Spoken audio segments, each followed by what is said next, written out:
Buenos días con todos. Soy la doctora Rocío Ramírez Campos y vamos a continuar con el tema de otitis media dentro del capítulo de otorrinolaringología como preparación para los exámenes que van a dar prontamente. Es muy importante hablar de la otitis media aguda, un tema muy preguntado dentro de los exámenes de salud, del ENAM, y sobre todo comprender la parte básica. Para hablar de otitis media aguda hay que hablar inicialmente de la fisiología tubárica.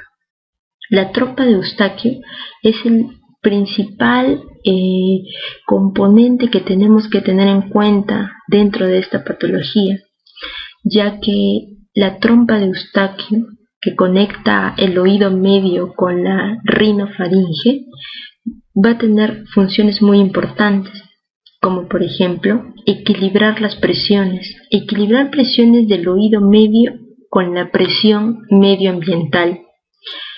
Seguidamente, la trompa de Eustaquio se va a encargar de drenar las secreciones del oído medio hacia la faringe, la rinofaringe, y de este modo actuar como una válvula, porque va a permitir la salida de la secreción del oído medio, pero va a hacer una barra de protección para que las secreciones de la nasofaringe no ingresen al oído medio. De modo que si hubiera una alteración de, por ejemplo, la protección, cualquier microorganismo que nosotros tuviéramos a nivel de la boca, de la nasofaringe, cualquier infección respiratoria alta, podría afectar el oído medio en todos los casos, y eso no es así, solamente en algunas situaciones. Entonces, recordar la trompa de Eustaquio que conecta con el oído medio y la forma que existe de la trompa de Eustaquio, la orientación que marca la diferencia de un adulto y de un niño. La trompa de Eustaquio de un niño es más horizontal, es más corta, y la trompa de Eustaquio de un adulto, como sabemos, es más orientada hacia la forma vertical y es un poco más larga.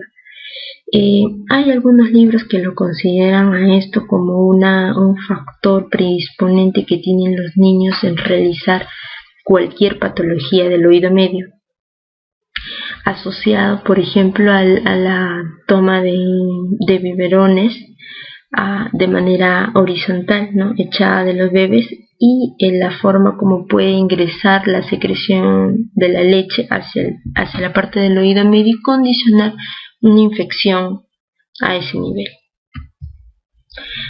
Luego de que conocemos un poco de la fisiología tubárica y de sus tres principales funciones, tenemos que conocer cómo está compuesta la membrana timpánica en sí. La membrana timpánica está compuesta de tres capas. Una capa externa epitelial, que es de la que ya hablamos en la otitis externa.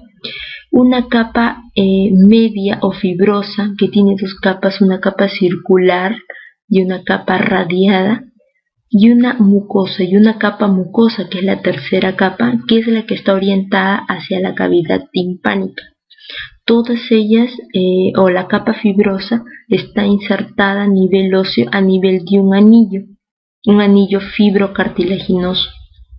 Esto es muy importante saber, porque dentro de la fisiopatología de la otitis media, lo que vamos a tener es que generalmente está ocasionada por una inflamación, ya sea infecciosa o no infecciosa. En la mayor parte es infecciosa, por infecciones de vías respiratorias altas, que ocasiona una inflamación a nivel de esta capa, de la capa mucosa. Entonces, como definición y para comprender, tenemos que la otitis media es la inflamación de la membrana mucosa que recubre la cavidad del oído medio. ¿Qué factores tenemos que tener en cuenta en esta inflamación?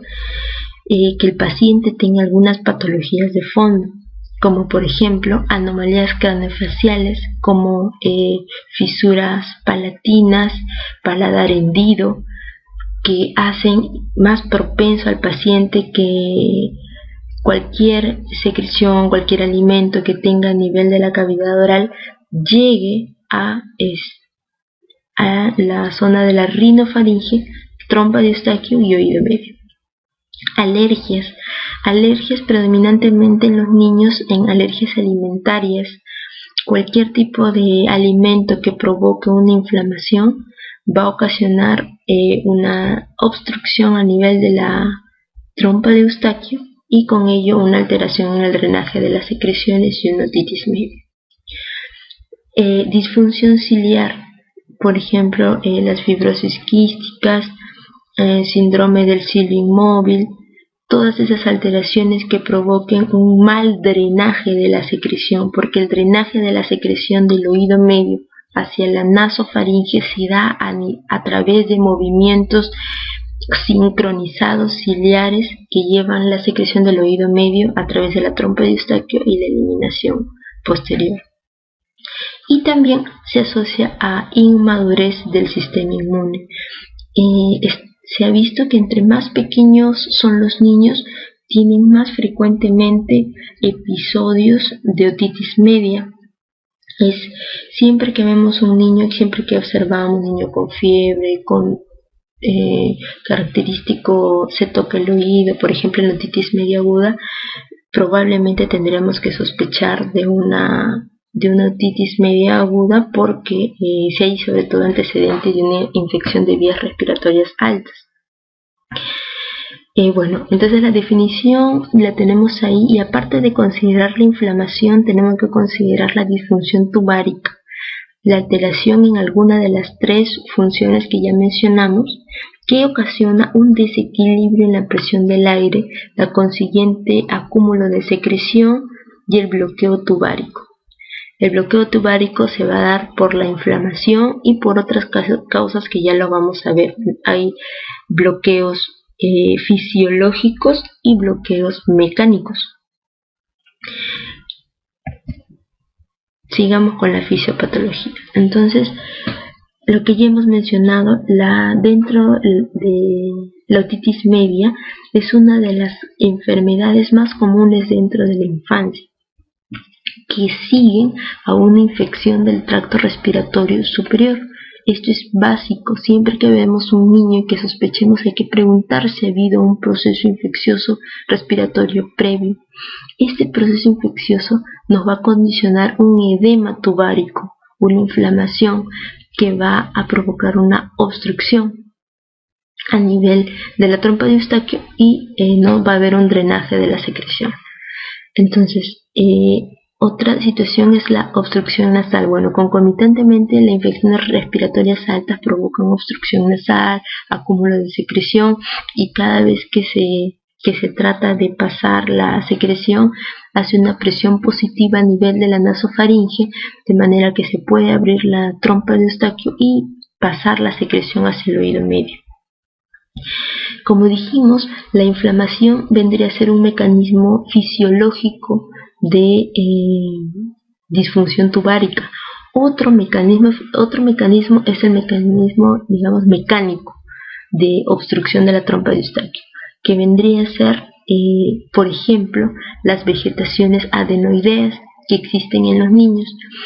Esto actúa a nivel de la salida de la trompa de Eustaquio. Al verse una hipertrofia adenoidea o una hiperplasia, provoca obstrucción y el no drenaje de la secreción.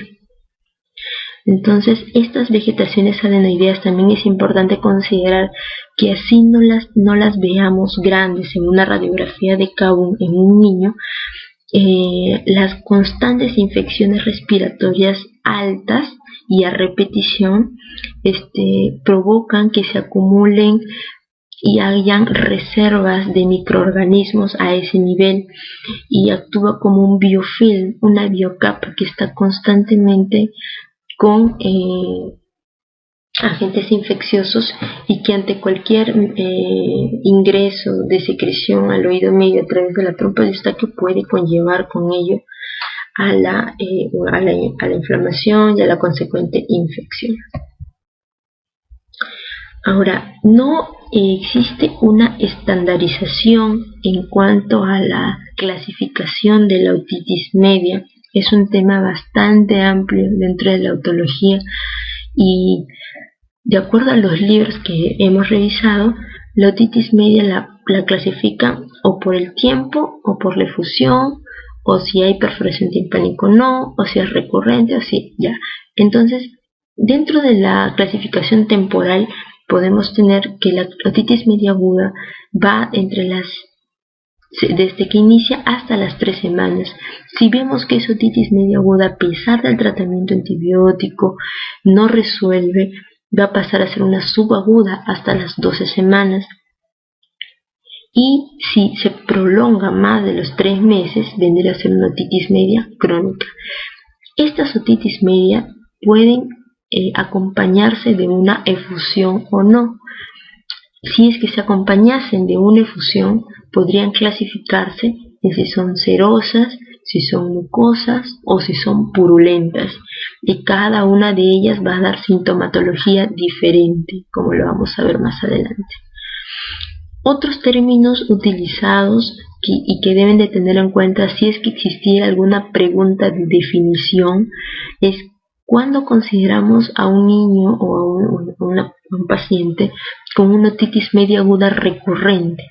Cuando han existido 4 episodios diferentes en los últimos 6 meses o 6 episodios distintos en un año. Y que se confirme la presencia de patógenos diferentes y si existiera también un tiempo de separación por más de un mes. Si ese tiempo se acorta y si las recaídas son tempranas o dentro de la primera semana, por el mismo microorganismo, la otitis media aguda se clasificaría como persistente. Vamos a ver así haya sido tratado o no esta otitis media aguda. Entonces, vamos a hablar de la otitis media aguda. Es una inflamación de la mucosa del oído medio que nos va a dar una clínica característica. Lo principal es el dolor, la otodimia, el dolor específico del oído. Una persona que ha tenido una otitis media aguda, algún problema otológico, es un dolor tan intenso que nunca se va a olvidar en su vida. O sea, si le preguntas a alguien, ¿has tenido dolor de oído? Sí, siempre se va a acordar cómo fue, cuándo empezó, cuántos días le duró, porque es muy intenso.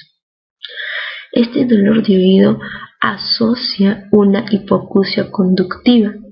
Como lo mencionamos en la clase anterior, toda patología que afecte al oído externo o al oído medio me causa una hipoacusia conductiva o de conducción. Esta se va a ver demostrada a través de una audiometría, que es lo que estamos observando, es el gráfico que observamos aquí, donde vemos que la vía aérea está separada de la vía ósea por un gap, una diferencia. Aquí lo que observamos es una diferencia de 30 decibeles, lo que me está dando una gráfica característica de una hipoacusia conductiva. Seguidamente, el paciente puede presentar sintomatología sistémica y sintomatología otológica, ¿no? La sintomatología sistémica está dada por la fiebre. Es una fiebre alta, más de 39 grados, y sintomatología de irritabilidad en los niños, sobre todo anorexia, náuseas, vómitos, y en algunos pacientes puede manifestarse con otorrea si es que ya existe una perforación a nivel de la membrana timpánica producida por esta secreción del oído medio, como lo podemos observar aquí, ¿no? Es el síntoma característico, siempre observar el oído y el tipo de secreción, si es acuosa, purulenta. Entonces, el diagnóstico es como primero abordamos al paciente en la historia clínica. Le vamos a preguntar antecedente de infección de vías respiratorias altas, antecedentes de alguna comorbilidad que pueda presentar el paciente, la edad del paciente es importante, y a realizar una otoscopía. Dentro del GOL estándar mencionan siempre la otoscopía neumática, de manera que podamos movilizar la membrana timpánica y, de acuerdo a las características, el color, la vascularización, la movilidad, etcétera, vamos a ver si es que estamos hablando de una otitis media aguda. Generalmente hay disminución de la movilidad de la membrana timpánica por un edema de la mucosa, como ya lo mencionamos, de la capa más interna de la membrana timpánica, incremento de la vascularidad, un engrosamiento, etc. Entonces, la forma como se puede manejar si es que una otitis media aguda, lo vamos a ver más adelante, también está indicado si es que la otodinia fuera muy intensa y vemos que hay acúmulo de secreción en el oído medio que no disminuye con el tratamiento antibiótico, podemos realizar una miringotomía, una timpanocentesis, que es la extracción de la secreción para posteriormente cultivarla. ¿Y qué es lo que se ha observado dentro de la microbiología que existe en esa secreción del oído medio? Que la principal encontrada es el Streptococcus pneumoniae, pero también podemos encontrar Haemophilus influenzae, Moraxella catarrhalis y otros agentes etiológicos, ¿no? Pero el principal y es el más preguntado es el Streptococcus pneumoniae, que al igual que cualquier infección del tracto respiratorio alto también se encuentra, ¿no? ¿Qué estados vamos a encontrar en la otitis media aguda? Existen diferentes estados, desde una leve hiperemia, que es la primera reacción que se lleva a cabo a nivel de la mucosa, del periósteo, de la propia trompa de Eustaquio, donde donde ya encontramos una alteración de la función ciliar y una disminución del drenaje del oído medio. ¿Cómo es que observamos una mucosa hiperémica? Hay una mucosa engrosada, hay eritema de la mucosa, puede haber abombamiento de la membrana timpánica. Después de una etapa de hiperemia encontramos una fase de exudación, donde ya hay un contenido en la caja timpánica. Posteriormente a la exudación encontramos la fase de supuración. La fase de supuración vamos a ver que existe un engrosamiento de la membrana timpánica, un eritema y abombamiento, pero ya estamos observando mayor contenido en caja. Ese contenido lo podemos observar aquí. Puede ser parcial con un nivel hidroaéreo o puede ser ya un poco más masivo, donde ya nos orienta que tenemos que hacer una miringocentesis, una miringotomía y una timpanocentesis. Ahora, esta etapa de supuración puede ir a dos caminos, o hacia una fase de coalescencia o hacia una resolución. La fase de coalescencia es una fase que ya nos orienta a pensar que puede existir una complicación como una mastoiditis aguda. En esta fase de coalescencia lo que se observa es que ya no solamente hay alteración a nivel de la mucosa, sino que también hay una erosión ósea, y si tomamos una tomografía podemos observar que hay una pérdida de las septaciones a nivel de la cavidad mastoidea y que existen niveles hidroaéreos. En esta etapa de coalescencia ya se observan osteoclastos y neoformación vascular, donde se remueve toda la parte ósea. Esta fase de coalescencia vendría a ser ya una complicación como mastoiditis aguda. Otra forma de complicación, si es que no va a la mastoiditis aguda, puede ser una perforación timpánica. La otitis media aguda también la conocen, o algunos libros usan el término de otitis media aguda supurada como sinónimo, y en la cual lo que observamos es que hay ya una perforación de la membrana timpánica, como podemos observar aquí, una incipiente perforación con descarga. Toda esta secreción que hay en la caja timpánica va a salir a través de una perforación. Ustedes van a ver que dentro del relato que da el paciente es que se da la otorrea y el dolor cede, el dolor calma. Podrá seguir teniendo otorrea, pero ya el dolor es menor, porque ya hay menor tensión a nivel de la membrana timpánica.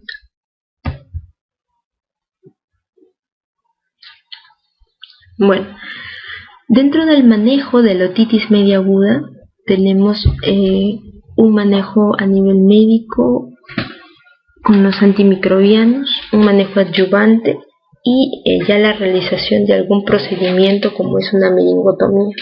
Dentro de los antimicrobianos más usados existe un tratamiento escalonado, y eso va a depender si el paciente es alérgico o no a los derivados de la penicilina. Entonces, si el paciente no es alérgico, el primer paso es amoxicilina, siempre amoxicilina. Vamos a iniciar con 40 miligramos por kilogramo divididos en 3 dosis, con un tiempo de 10 a 14 días de tratamiento. Se le puede dar también ampicilina de 50 a 100 miligramos en 4 dosis. Si es que el paciente fuera alérgico a las penicilinas, se le puede dar eritromicina con 40 miligramos por kilogramo divididos en 4 dosis. Se puede asociar, si es que con amoxicilina no mejorase, un ácido clavulánico, amoxicilina con ácido clavulánico, o si ha existido uso de amoxicilina en el último mes por alguna otra enfermedad que se le haya dado amoxicilina. Si ya se le dio, no se le puede volver a repetir, ya tendría que asociarse amoxicilina con ácido clavulánico. Y cefixime, si es que no hubiera tolerancia oral, porque como hemos visto dentro de la clínica de la otitis media aguda hay síntomas como la fiebre, la anorexia, la irritabilidad, que puede provocar náuseas, vómitos, entonces hay que utilizar la vía parenteral. Dentro del tratamiento adyuvante, la otitis media aguda provoca fiebre, entonces hay que usar antipiréticos horarios por 3 a 5 días, analgésicos por el dolor intenso que provoca, y en diferentes estudios se ha observado que descongestionantes, antihistamínicos no proveen beneficios. La meningotomía como medida para cultivar una secreción o para disminuir el dolor se ha utilizado en pacientes con otalgia severa, cuando el paciente está yendo una evolución tórpida de la enfermedad, para prevenir la toxicidad, o si es un paciente con OMA recurrente, se realiza la meningotomía. Bueno, los siguientes puntos son una otitis media con efusión. Generalmente la otitis, también conocida antes como una otitis media secretora, otitis media serosa, esta otitis media sigue una evolución subaguda.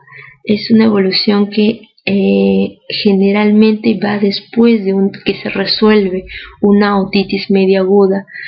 Cuando esta otitis media aguda, luego del tratamiento antibiótico, la secreción que queda se vuelve estéril, generalmente persiste ese fluido a nivel de oído medio sin haber infección.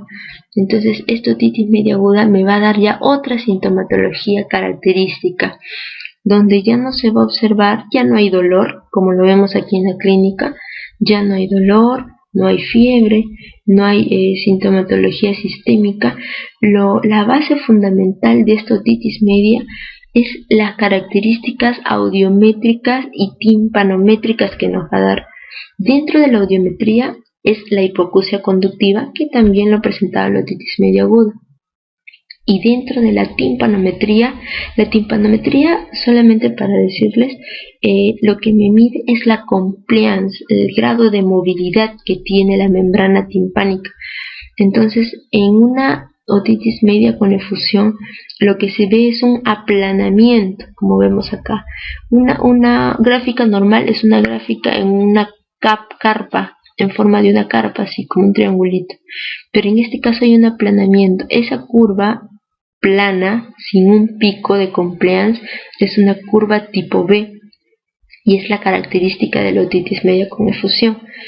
Aparte de esta hipoacusia conductiva, hay una plenitud aural, conocida como una sensación de oído tapado, que es lo que el paciente refiere. Incluso puede presentar acúfenos, tinnitus. Este fluido seroso, estos niveles, se pueden observar niveles hidroaéreos, burbujas a nivel de la caja, como lo podemos observar acá. Entonces, ¿cuál es la fisiopatología de la otitis media con efusión?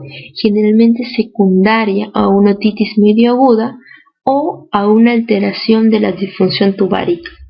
Por ejemplo, una disfunción mecánica, como lo hace la hipertrofia adenoidea. El diagnóstico lo hacemos con la timpanometría, la audiometría y la otoscopia.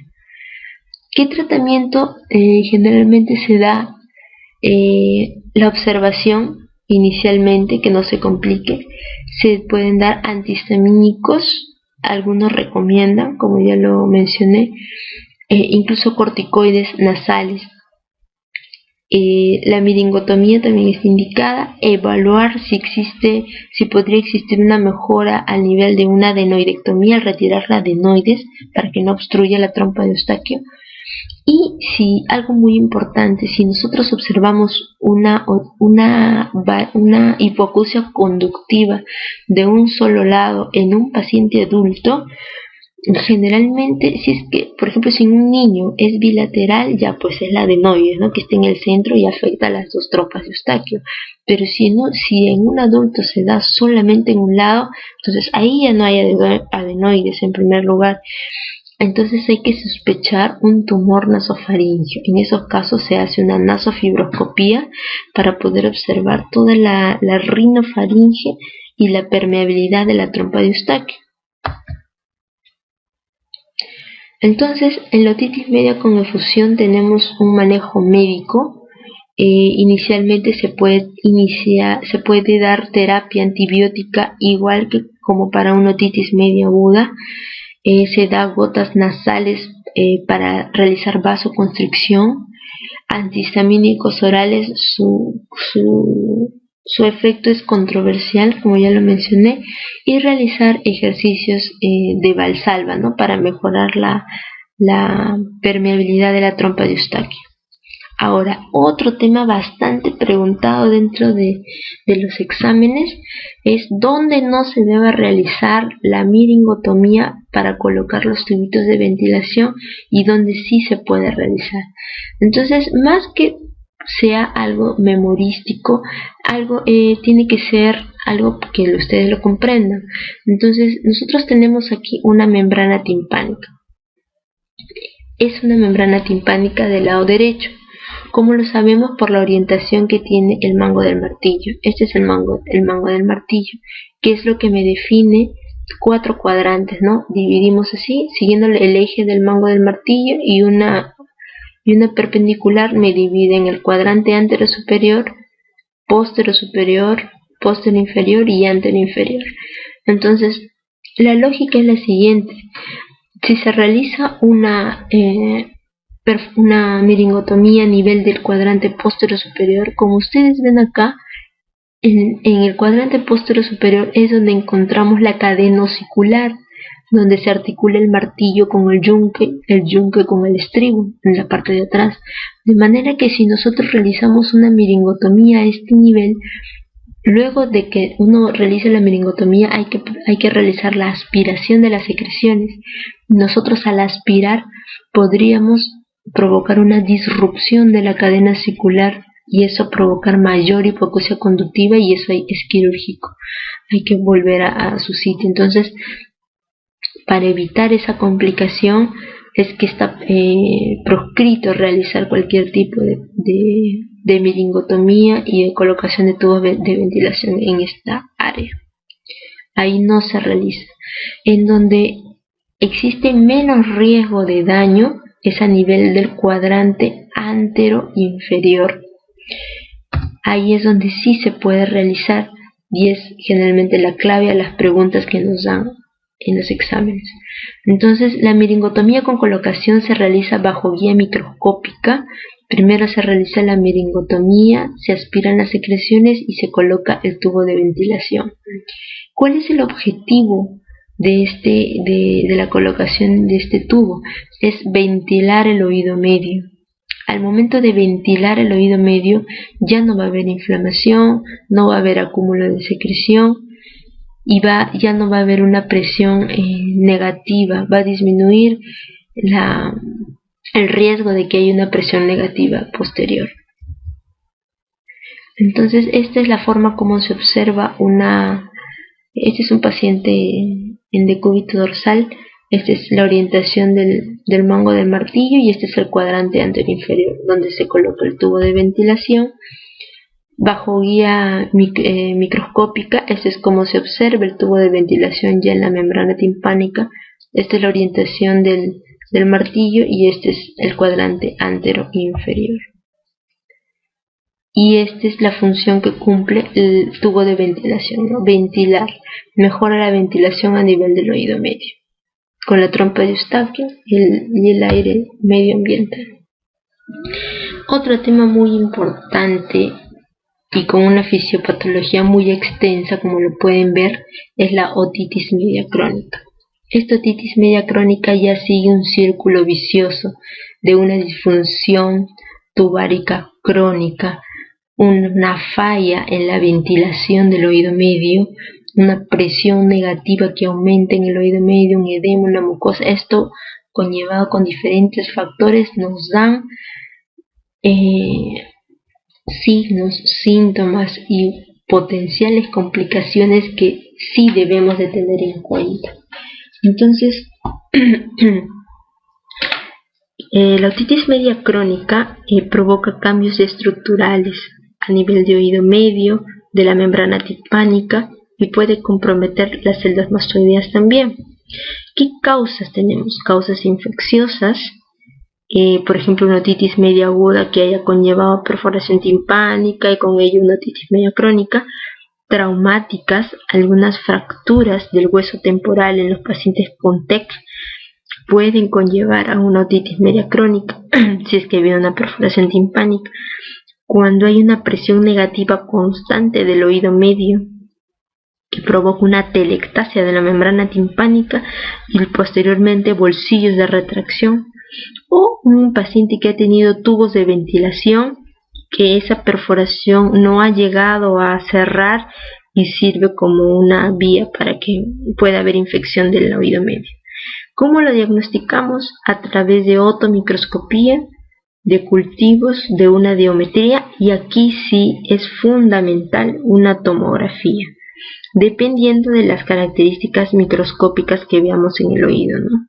Si es que pudiera existir compromiso a nivel de las celdas mastoideas, de antro, si es que estamos sospechando de un colesteatoma. La microbiología que encontramos, a diferencia de la otitis media aguda, es principalmente Pseudomonas aeruginosa de 60-80%, estafilococos de 10 a 25, Proteus, Streptococcus, Enterobacter. Pseudomonas y estafilococos casi igual como una otitis externa, ¿no? Como ya lo mencionamos en la clase pasada. Entonces, una forma de clasificar la otitis media crónica, en algunos textos lo clasifican sin perforación timpánica o con perforación timpánica. Entonces acá vemos un tímpano indemne a la otomicroscopía, está normal, el mango del martillo. Este es un oído derecho. En los casos de perforación timpánica, la perforación puede ser central o puede ser marginal.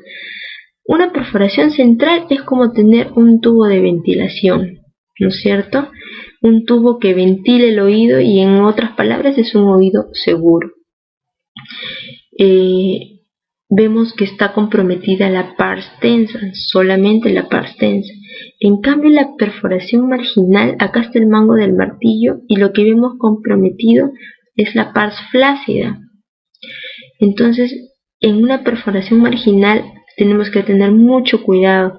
Si esa capa dérmica ya se está introduciendo a nivel de las celdillas del ático, entonces hay que sospechar que no fuera unos inicios de un colesteatoma. Otra forma como clasifican la otitis media crónica es si está asociada o no a colesteatoma. Las no colesteatomatosas, bueno, no observamos ni perforación timpánica, solamente es una otorrea profusa que tiene el paciente, intermitente, con un drenaje mucoide, a diferencia de una otitis media crónica colesteatomatosa. Este sí es un oído inseguro. La otorrea es fétida, existe tejido de granulación en caja con pólipos, acá no se observa, pero hay tejido de granulación en caja, pólipos, formación de membranas dérmicas que se forman en la parte atical, en la parte flácida. Entonces todo esto hay que aspirarlo, y siempre que veamos así, hay que sospechar de que no haya de que este colesteatoma por su misma fisiopatología de osteolisis no haya avanzado alguna parte cerebral, alguna parte vascular que existe ahí y que pueda comprometer y una potencial complicación. Entonces es necesaria una tomografía.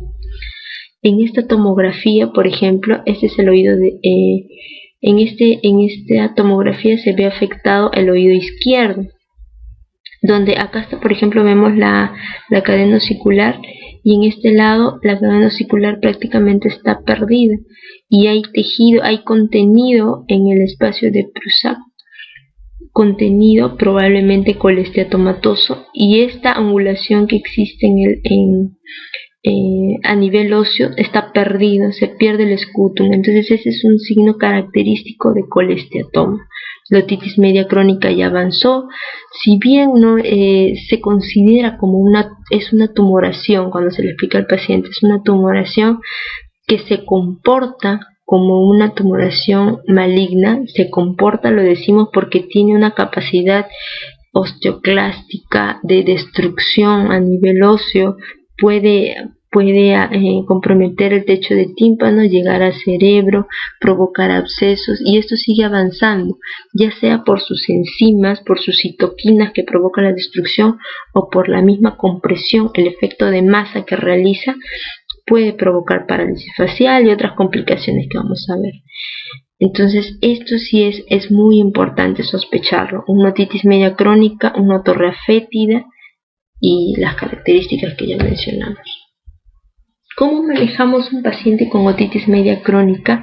Medidas preventivas, sobre todo si el paciente tiene una perforación timpánica. Es un paciente que no debe de ingresar nada de líquido al oído, ya sea cuando se baña, nada de piscinas, ni mojarse el oído, debe de cuidarse el oído. Si es que es un niño, por ejemplo, podría echarse mano a una vacunación profiláctica para prevenir las constantes infecciones de vías respiratorias altas, o de acuerdo a las temporadas vacunarse, porque cualquier infección de vía respiratoria alta puede provocar una reagudización de esta otitis media crónica. Microaspiraciones periódicas, de manera que no se acumule ni secreción colesteatomatosa ni cualquier cerumen que haya ahí, provoca una alteración en la ventilación y la otitis media crónica va avanzando. Eliminación de posibles factores alérgicos medioambientales, alimentarios que provoquen inflamación, acúmulo de secreción y una progresión de la enfermedad. Dentro de los médicos, bueno, la aspiración de secreciones, si es que estuviera en una etapa aguda, ¿no? Gotas tópicas, en primer lugar, antibióticas como ciprofloxacino, tipo ciprofloxacino o floxacino. A veces las secreciones constantes que se eliminan provocan sobrecrecimiento de hongos, ¿no? Antifúngicos, ante el edema de conducto auditivo externo se puede dar corticoides tópicos. Ya existen preparados de antibióticos con corticoides y en algunos casos se puede utilizar la vía oral, aunque está visto que tiene poca penetrancia a nivel del oído. Y como manejo quirúrgico, generalmente para perforaciones timpánicas o para colocación de tubos de ventilación en una otitis media que ya está tendiendo a la cronicidad, una otitis media serosa, una otitis media con efusión o adhesiva que está tendiendo a la cronicidad, un oído inseguro, puede realizarse una meringoplastía. Si ya tuviéramos una complicación de tipo colesteatomatosa, entonces ya hay que realizar una mastoidectomía si fuera necesario, una ticontrotomía. Osiculoplastía es la reparación de los osículos de la cadena timpánica, martillo, yunque, estribo.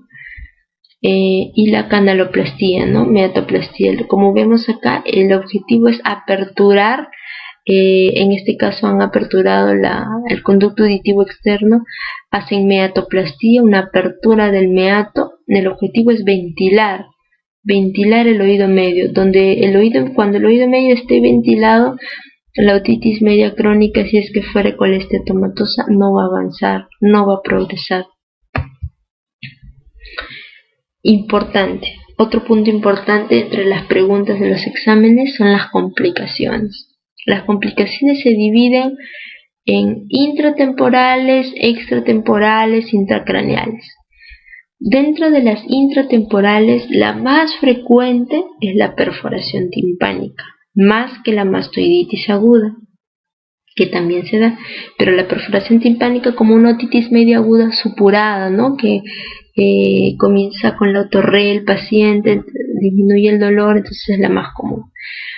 Existen retracciones timpánicas también como producto de la mala ventilación del oído medio.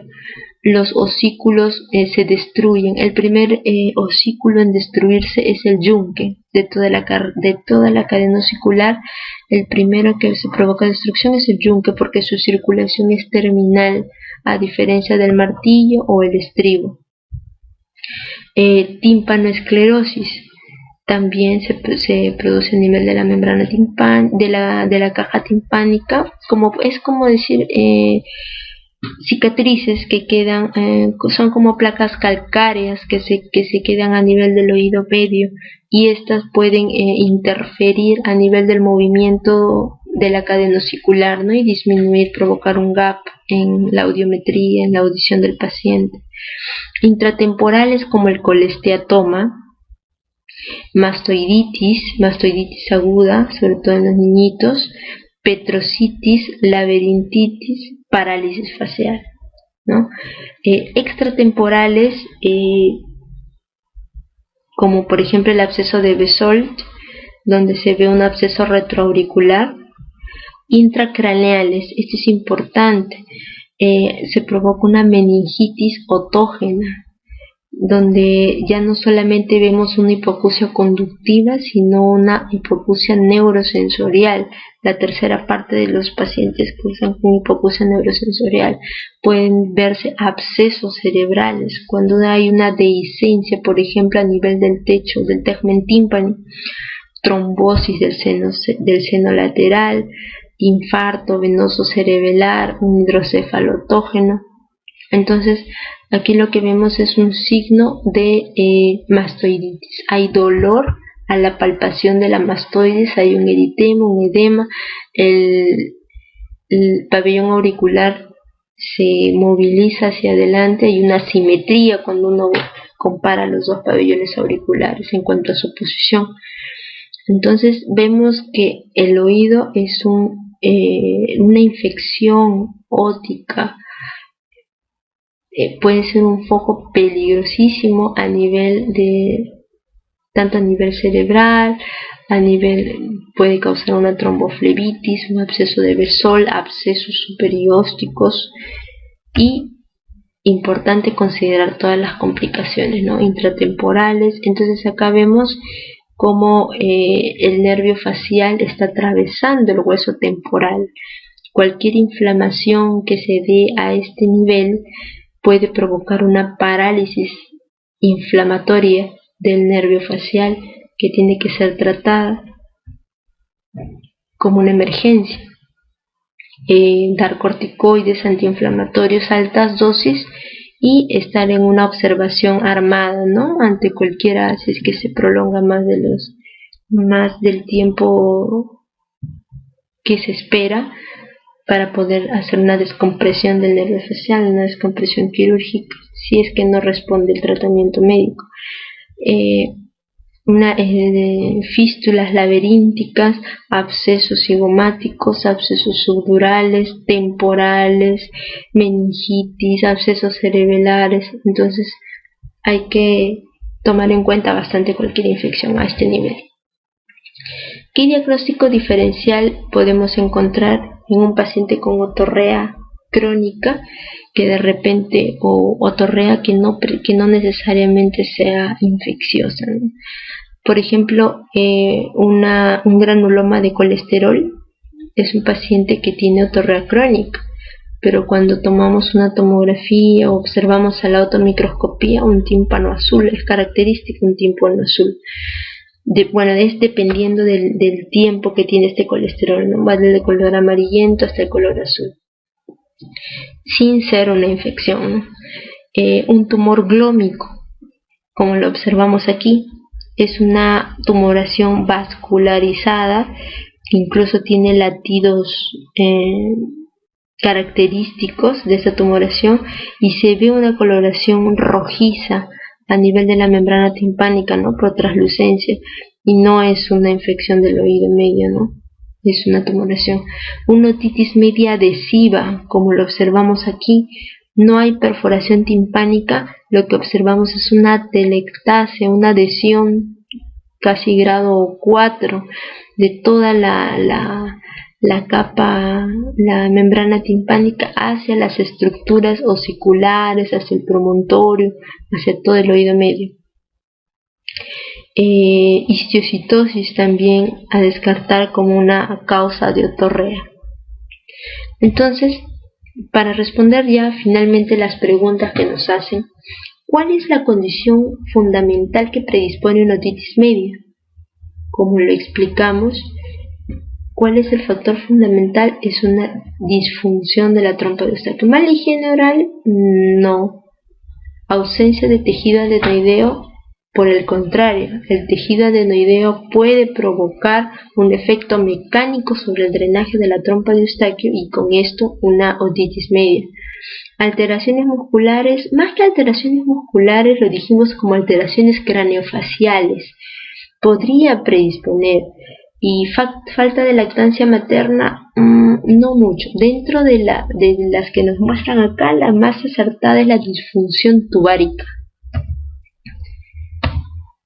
La siguiente pregunta: agente causal más frecuente de la otitis media aguda. Lo que encontramos es un Streptococcus pneumoniae. Se encuentra a la cabeza, ¿no? E. coli, Pseudomonas aeruginosa, no, eso más en la otitis media crónica, otitis externa, junto con el estafilococo. Klebsiella no, Streptococcus hemolítico tampoco. ¿Qué evento acompaña más frecuentemente a la otitis media? Más frecuentemente. Colesteatoma sí acompaña, pero es en el caso de una otitis media crónica con un tiempo de enfermedad prolongado y no es el más frecuente. Luxación de la cadena osicular, o sea, luxación es cuando no hay una correcta articulación de martillo, yunque, estribo. Difícil. Generalmente estos cuadros de otitis media aguda son cuadros autolimitados y no todos me van a provocar la luxación de la cadena auricular. Disminución de la agudeza auditiva, eso sí es la clave. La disminución de la agudeza auditiva generalmente es una hipoacusia conductiva. Hay dos tipos de hipoacusia, conductivas o neurosensoriales. En este caso es una hipoacusia conductiva. Mastoiditis es una complicación de la otitis media, pero no es frecuente, y la meningitis peor aún. Pero tenemos que tenerlo en cuenta. Complicación de mayor prevalencia en la otitis media. Complicación: otorrea, perforación timpánica, hipoacusia, mastoiditis, colesteatoma. Ahora, dentro de estas dos, para que haya, bueno, no necesariamente, ¿no? Entonces, corrección.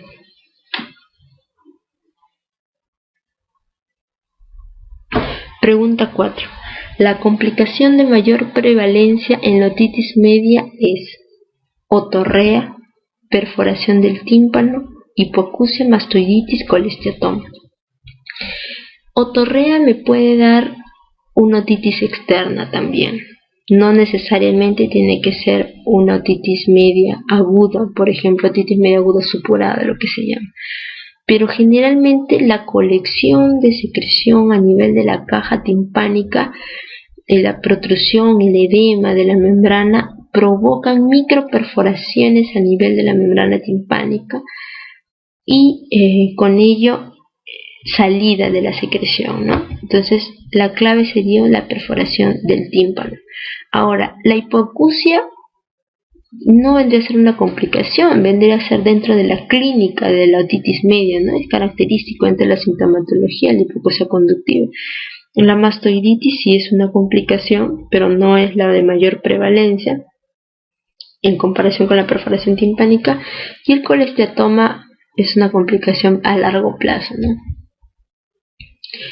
Diagnóstico de otitis media aguda en el niño. ¿En qué se basa? ¿En la otalgia? No. Puede haber otalgia de diversas causas. Fiebre, no necesariamente. La fiebre es un síntoma muy general, no necesariamente. Si bien la otitis media aguda cursa con fiebre, no es algo que solamente está en esa patología. Pérdida de la audición, no necesariamente solamente la otitis media aguda causa pérdida de la audición. Rascado del pabellón auricular, tampoco, son muy inespecíficos. Entonces, el diagnóstico es la otoscopía. Y dentro de la otoscopía neumática es visualizar el tímpano, el color, la vascularización, si hay niveles hidroaéreos, si hay secreción, si hay perforaciones, cómo es la secreción. Entonces la visualización del tímpano, la visualización de todo el conducto es lo que nos va a dar el diagnóstico de una otitis media aguda en un niño. Antibiótico de primera elección en el tratamiento de la otitis media aguda. Como ya lo dijimos, primero de base es la amoxicilina. Después podríamos asociar una amoxicilina con ácido clavulánico. Después, si es alérgico a una eritromicina, si no tolera la vía oral, ceftriaxona, etc. Y así vamos escalando. Y en niños más de 2 años de edad, el tratamiento de primera línea para la otitis media aguda no recurrente. 2 años de edad, primera línea, primer paso, primer escalón. No me pueden preguntar como caso clínico o directamente como ya nos lo han preguntado. Por ejemplo, en este caso, acetilcefuroxima, no. Amoxicilina más ácido clavulánico, si nos dice primera línea, ahí nos está descartando. Entonces no es amoxicilina más ácido. Ceftriaxona intramuscular está dentro del tratamiento, bueno, no intramuscular, pero si es que no hubiera tolerancia oral, ¿no? Claritromicina, el tratamiento es la amoxicilina vía oral. ¿Cuándo está indicada la antihispanocentesis? En otitis media sintomática con efusión, si no mejora la otitis media aguda pese al tratamiento antibiótico apropiado, al existir presión negativa en oído medio, en otorrea asintomática persistente después de una otitis media aguda, en otitis externa. La clave es si no mejora la otitis media aguda a pesar del tratamiento antimicrobiano, ¿no? Entonces ahí se hace un cultivo de la secreción, se observa un antibiograma para ver la sensibilidad del germen y dar un tratamiento específico, ¿no? Finalmente, como ya lo hemos revisado, ¿en qué cuadrante de la membrana timpánica se debe realizar la meningotomía para no lesionar estructuras del oído medio? Antero superior, póstero superior, póstero inferior. ¿En cuál no se debe realizar?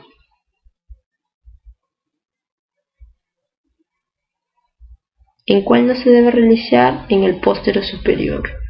¿Y en cuál sí se puede realizar? En el antero inferior.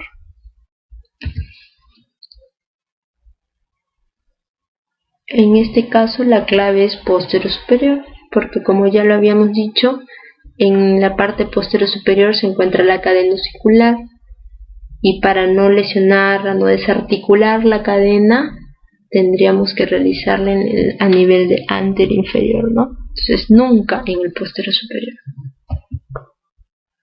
Bueno, entonces esta es la bibliografía que se ha realizado para la presente clase. Espero que sea de su ayuda.